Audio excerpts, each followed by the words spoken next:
can't do this, but one summer I just kind of dedicated myself to taking some of the experiences that I had seen and heard, as well as some of my own personal experiences that I thought could be helpful.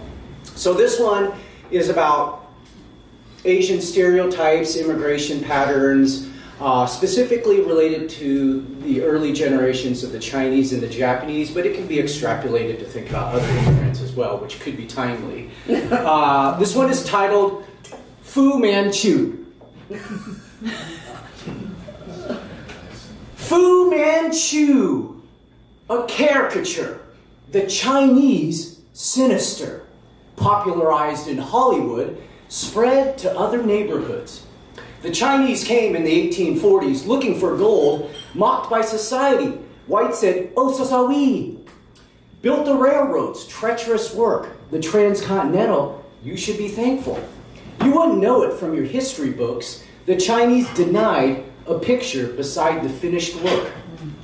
They worked for low wages, didn't even make the front pages when 50 were killed. Rock Springs Massacre, letting us know racism was for show. Hate became official. The Chinese Exclusion Act of 1882, driven from the mines with nowhere to go, banded together, settled in San Francisco.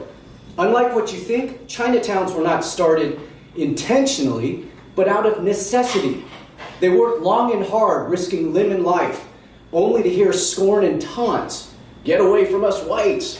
Settled in cities, building Chinese communities, protect themselves physically, preserve themselves culturally.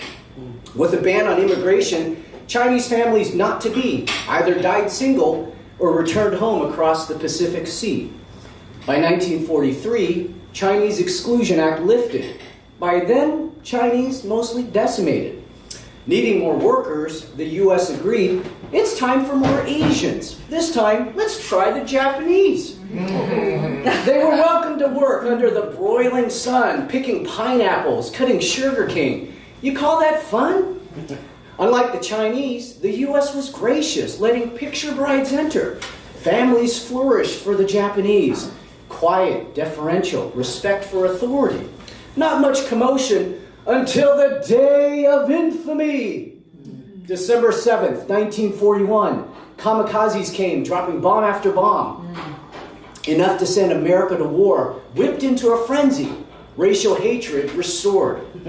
Executive Order 9066, signed by Roosevelt to be the quick fix. Send the Japs, child and all, to internment camps, even in Arkansas?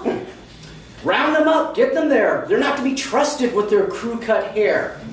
Interned, betrayed by America, a country they called home, frightened, fearful, and all alone. To prove their loyalty, men signed up to fight. The 442nd was like the Blacks of Tuskegee, an all-Japanese-American combat force helping America win the war.